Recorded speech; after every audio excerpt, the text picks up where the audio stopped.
After showing this beautiful report about our first interview segment guest, he is an iconic professor, awarded the Distinguished Researcher Award.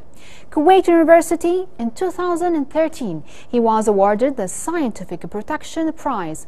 Kuwait Foundation for Advancement of Science, KFAS, Professor Ali Bumajdad. He is a reviewer to over 50 international journals, and so far he published 85 research, 85 also articles, and presented over 103 abstracts in international conferences. He also the main supervisor of 12 MSc students and 6 PhD students. He conducted so far 16 research projects as a principal investigator and 10 as a co-investigator with pleasure. So, dear viewers, let's welcome our guest, Professor Ali Bumajdad. He is a MSc, PhD, and FRSC International Representative to RSC in Kuwait. So hello and good morning, Professor. Good morning. We are so happy, and let's be honest, I'm so honored actually to host such an iconic professor and a great citizen. Thank you very much. Thank you. So, Professor, we know that you submitted over 10 research articles for the Distinguished Researcher Award that you just won. Tell us about the most recent article you submitted among the 10 articles and what is all about. Thank you very much. If you allow me, I will just give a brief introduction about the prize. This is actually awarded by Kuwait University. They ask us to submit 10 research papers, yes. And among these 10 research papers, you should be a first author for 5 of them. Mm-hmm. And also there is some conditions that should be recent publications. You should be at Kuwait University when you publish these works. And they give weight also for how good the journal is, because you know there is some journal are very famous and some journal are not very famous. Yes. So I submitted my 10 articles, and the most recent one, which I get the prize of this, actually Kuwait University Distinguished Researcher.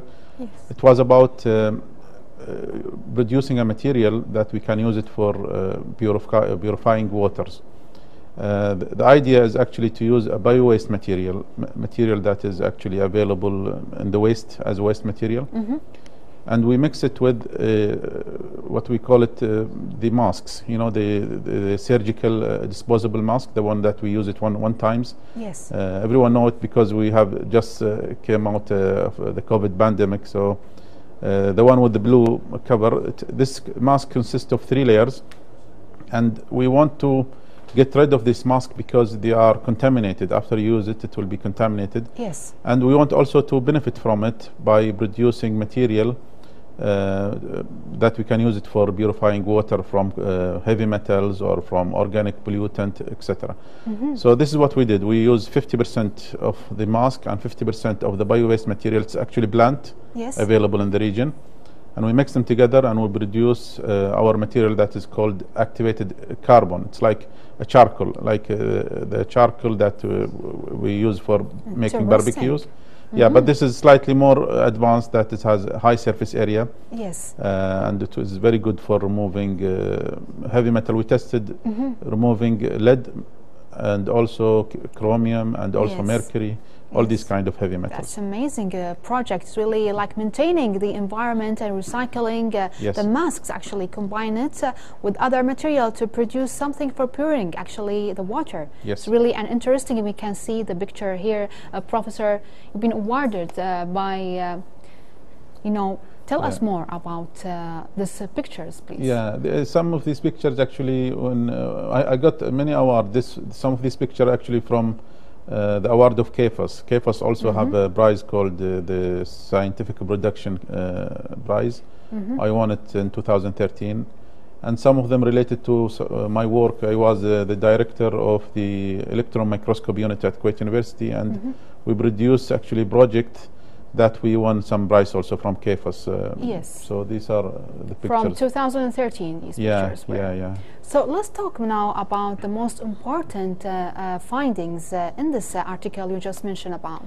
Yes, in my opinion, the most important finding that we found out because the mask, the middle layer of the mask, because the mask consists of 3 layers. If you cut it with a scissor, you'll see the 3 layers. Okay. The middle, let's say, layers contain nitrogen compound, nitrogen containing compound, and presence of nitrogen in the charcoal or on the activated carbon is beneficiary to the removal of heavy metals, because we know that nitrogen carry a slightly negative charge, small negative charge or partial negative charge, and the heavy metal carry positive charge, so they will attract each other. So it will help us to remove the carbon, to remove the heavy metals. Yes. So this is one of the main, let's say, achievement. The second achievement is actually we enhanced the charcoal by adding the mask. When we found out when we add the mask to the material, the surface area become better, the porosity change, and because of that, the property of the efficiency of removal of heavy metal was better. Yes, you came up with this idea, Professor, actually during the pandemic. Exactly. Isn't it? Exactly. Yes, yes. Because I saw the mask everywhere actually, and when I was going for the park, I saw them in the hospital. And you don't want them to be wasted. Exactly. Like this. You want to be beneficial from them. Exactly. So we want to recycle it in a let's say useful way that we can benefit from it. Yes. So do you think that you can transfer such a great project, Professor Ali, to an industrial scale in the future? To be honest, because I am an academic in Kuwait University, we don't have, let's say, research park that will help you to convert your, let's say, result into a project. Yes. I hope in the future they will have such kind of support, because as an academic, it's not easy to convert your academic result into a project that we can use it for, let's say, in the industry, unless you get a support from your institute. So I heard that Kuwait University are targeting establishing a research park that will help you to convert your result into a pilot plant. Yes. And then from pilot plant we can convert it to a factory. This is the way how the invention work usually. The procedures. Yeah, exactly. Yeah. You spend few years to do the research. When you get good result, you try to make it in small, slightly larger, let's say, phase. For example, if you can produce a few kilograms of the material, and then you take it to the, let's say, massive stage, which you should produce tons and tons. Wow, it's really a long steps, actually. How long does it take for you, Professor Ali, to do such a great project? The project was sponsored by KFAS, so I'd like to thank KFAS for that, and Kuwait University also support me in this project. The project was around 4 years. Okay, 4 years, yeah, and we published from this project actually 3 papers so far, and I'm planning also to submit a 4th one. And we also, one of my PhD students just finished her PhD on this project, and another master also student finished her master from this project. So it was very useful and very productive project, in my opinion. That's, you know, Professor Ali, you actually raise up our name and Kuwait flags, like abroad Kuwait with your research. Actually, you are a great researcher.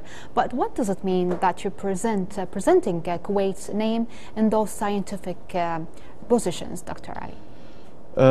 The university ranking usually benefit from how the researchers or the faculties in that university are known worldwide. Yes. So by publishing your work in high qualified journals, or also taking part in some of the conferences, either by organizing a conference or participating in conferences, let's say visiting professors, also evaluating theses and promotions, all these kind of activities. Yes. Will give the name of Kuwait University, I mean, and it will enhance the name of the Kuwait University. Yes. So I think this is very good for Kuwait University when we have the chance to go for conferences to publish our work, and also to take part in, let's say, scientific event, and also evaluating some research, which I do actually for many years now. Yes. Yeah. So we know that Kuwait University, as you mentioned, actually categorized as one of the leading university locally, but actually we are greedy and we are ambitious. We want to have it like Kuwait University internationally to be leading in that. So how can we do that, in your opinion? Yes, we used to be one of the best university in the region. We used to be like that, but yes. So far we actually in the ranking we are not. And I think one of the reasons is the teaching load that is being given to the faculty members. Now many of the Kuwait faculty members are teaching 2 to 3 lectures per day, which is not acceptable actually. If you want to do research, because the research is the most important actually, let's say, criteria in the ranking. If you want to enhance your research, you need to reduce the load of the teaching. Yes. So far, because of the number of students, we have a huge number of students. We have to accept them. We have to teach too many lectures per day, and this actually taking our time from our research, from supervising student, from participating in conferences. Sometimes also not possible. So we need to go back to the normal stage. Before we used to teach like 5 or 6 lectures per week. Yes. Now some people are teaching 15 lectures per week. Oh, almost more than double. So this is the way, I think, in my opinion, this is the way, the reason, or the main reason that make the Kuwait University, let's say, not on top of the regional, let's say, university. Well, hopefully in the future it's going to be one of the top universities all around the world. Yeah. Do you have any last word, Professor Ali? First of all, I would like to thank you for allowing me to talk about my work. And I would like also to ask my university to support the researcher, to reduce the teaching load for the good researchers. Yes. And to encourage them not to go for overload teaching, to go for research and focus on the research. Well, we are so proud of you, Professor Ali, and thank you for being with us today. Thank you very much. Big thanks and appreciation to Professor Ali Bumajdad. He is a professor, MSc, PhD, and FRSC Structural Representative to the RSC in Kuwait. Don't go away, dear viewers. We have another report about the theme of this exhibition, the spirit of love. There are more than 65 handmade pieces displayed in this exhibition, highlighting the beauty of loving spirit, which expresses itself in courage, confident devotion, and by living in harmony with oneself, others, and the natural. Through that loving spirit, we achieve mental peace, emotional, balance, spiritual growth. The event is under the patronage of the Embassy of Republic of Armenia in Kuwait and the Kuwait National Council for Art and Letters. The exhibition is open from 21st to 25th. So let's watch it together.